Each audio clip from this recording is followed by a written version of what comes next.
இந்த வீடியோவில் டூல்ஸ் மெனுவில் இருக்கிற கஸ்டமைஸை பற்றி பார்க்க போகிறோம். டூல்ஸ் மெனு கிளிக் பண்ணுறீங்க, கஸ்டமைஸ் கிளிக் பண்ணிங்கன்னா ஆப்ஷன் விண்டோ ஓப்பன் ஆகும். இதில் கமாண்ட் பார் செலக்ட் பண்ணிக்கிங்க. கமாண்ட் பார் செலக்ட் ஆகிருக்கு. உங்களுக்கு தேவையான இப்போ ஜூம் பார் வேணும்னா ஜூம் பார் செலக்ட் பண்ணிங்கன்னா ஜூம் பார் ஓப்பன் ஆகிருக்கும். இது வேண்டாம்னா ஜூம் பார் டிக்கை வந்து ரிமூவ் பண்ணிக்கோங்க. அடுத்து சைஸில் பார்த்தீங்கன்னா ஸ்மால், லார்ஜ், மீடியம், ஸ்மால்னு இருக்குது. இது வந்து மெனுவோட சைஸ். இப்போ மீடியம் செலக்ட் பண்ணிவிட்டு ஓகே கொடுத்தீங்கன்னா மெனுவில் பார்த்தீங்கன்னா இப்போ பெருசாக இருக்குது, முதல்ல சின்னதாக இருந்தது. கஸ்டமைஸ் போகிறீங்க, கமாண்ட் பார் ஸ்மாலே வச்சுக்குவோம். அடுத்து டிஃபால்ட் பட்டன் அப்பியரன்ஸ் என்னென்னா இப்போ கேப்ஷன் பிலோ இமேஜ் எடுத்தீங்கன்னா இங்கே பார்த்தீங்கன்னா இங்கே மாறி இருக்கும். மேலே இமேஜும் கீழே மெனு இருக்குது. அடுத்து caption only, caption to right of image அடுத்து இருக்குது. அடுத்து டிஃபால்ட் இமேஜ் ஒன்லி. இந்த மாதிரி நம்ம எது வேணுமோ சேவ் பண்ணிக்கலாம். அடுத்து மெனு பார் மோடில் ஃபைல் மெனுன்னு ஒன்று இருக்குது, நார்மல் ஒன்று. ஃபைல் மெனு கிளிக் பண்ணிங்கன்னா இந்த மாதிரி மாறிக்கும். அதே நார்மல் மோட் கிளிக் பண்ணிங்கன்னா இந்த மாதிரி மாறிக்கும். அடுத்து கமாண்ட்ஸ். கோரல் டிராவில் இருக்க அத்தனை கமாண்டுமே இந்த ஃபைலில் டிஸ்பிளே பண்ணியிருப்பாங்க. இதில் ஒவ்வொரு ஹெட்டிங்காகவும் கொடுத்துருக்காங்க. நீங்கள் ஆல்சோ ஐட்டம்ஸ் கொடுத்தீங்கன்னா எல்லாமே டிஸ்பிளே ஆகிரும் இந்த ஏரியாவில்.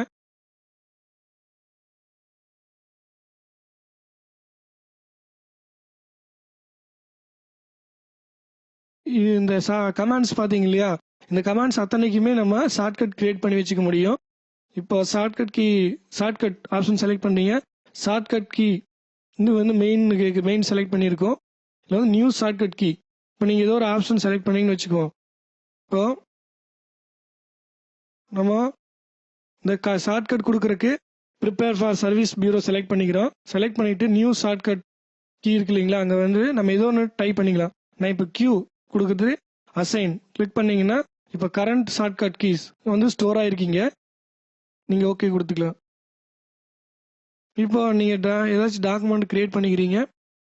இந்த ஃபைலை நம்ம சர்வீஸ் ப்ரொவைடர் அந்த ஆப்ஷன் கொண்டு வரணும்னா ஜஸ்ட் நீங்கள் கியூ, அதாவது அங்கே ஷார்ட்கட் கீ கொடுத்தீங்க இல்லையா, அந்த கீ ப்ரெஸ் பண்ணால் அந்த ஆப்ஷன் ஓப்பன் ஆயிடுச்சு. இப்போ நான் கியூ ப்ரெஸ் பண்ணுறேன், அந்த ஆப்ஷன் வந்து இப்போ ஓப்பன் ஆயிடுச்சு. Prepare for service bureau website open ஆயிருக்கு. டூல்ஸ் மெனுவில் கஸ்டமைஸ் கிளிக் பண்ணுறீங்க. கலர் பேலட் இந்த சைடில் இருக்கு இல்லைங்களா, அதான் கலர் பேலட். இப்போ ஒன்று இருக்குது, நம்ம எவ்வளோ வேணாலும் இங்கே வச்சுக்க முடியும். அடுத்து வைட் பார்டர்னா நீங்கள் இந்த பார்டர் ஒவ்வொரு கலர் சுவிட்சுக்கு இடையில ஒரு சின்ன பிளாக் மட்டும் இருக்கு இல்லைங்களா, கொஞ்சம் ஸ்பேஸ் ஆகணும்னா இது கொடுத்தீங்கன்னா ஸ்பேஸ் ஆகிடும். இது லார்ஜ் சுவிட்ச்னா இப்போ ஸ்மால் சைஸில் இருக்கிறது பெருசாகிடும். ஓகே கொடுத்துக்கிறீங்க. அடுத்து டூல்ஸ் மெனுவில் பேலட் எடிட்டர் கிளிக் பண்ணுறீங்க. இப்போ நீங்கள் ஆல்ரெடி என்ன பேலட்டு டிஃபால்ட்டாக சிஎம்ஐக்கு பேலட் இருக்குது. இந்த பேலட்டுக்குள்ளே உங்களுக்கு நிறையா கலர் ஆட் பண்ணணும்னு நீங்கள் நினச்சிங்கன்னா ஆட் கலரில் போயிட்டு நீங்கள் ஆட் பண்ணிக்கலாம். எடிட் பண்ணணும்னா எடிட் கலர் வச்சுட்டு நீங்கள் எடிட் பண்ணிக்க முடியும். இப்போ இந்த கலர் செலக்ட் பண்ணிக்கிறீங்க, எடிட் கலர் கொடுத்தீங்கன்னா அந்த டயலாக் பாக்ஸ் ஓப்பன் ஆகும். இந்த வேல்யூ வேணால் நம்ம மாற்றிக்கிட்டு ஓகே கொடுத்தீங்கன்னா அந்த இதில் வந்து மாறிக்கும் உங்களுக்கு. அடுத்து டூல்ஸ் மெனுவில் ஸ்கிராப் புக் ப்ரௌஸ் கிளிக் பண்ணுறீங்க. இது எதுக்காகனா கோரல் டிராக்குள்ளே இருந்தே கோரல் டிரா ஃபைல் ஈஸியாக ஓப்பன் பண்ணிக்க முடியும். இப்போ டெஸ்க்டாப்னு இருக்குங்க, டபுள் கிளிக் பண்ணுறீங்க. மை கம்ப்யூட்டர் டபுள் கிளிக் பண்ணுறீங்க. டி டிரைவில் கோரல் டிரா ஃபைல் இங்கே டிஸ்பிளே ஆகுது இல்லைங்களா, இந்த ஃபைல் நீங்கள் ஜஸ்ட் டபுள் கிளிக் பண்ணிங்கன்னா உங்களுக்கு ஓப்பன் ஆகிடும்.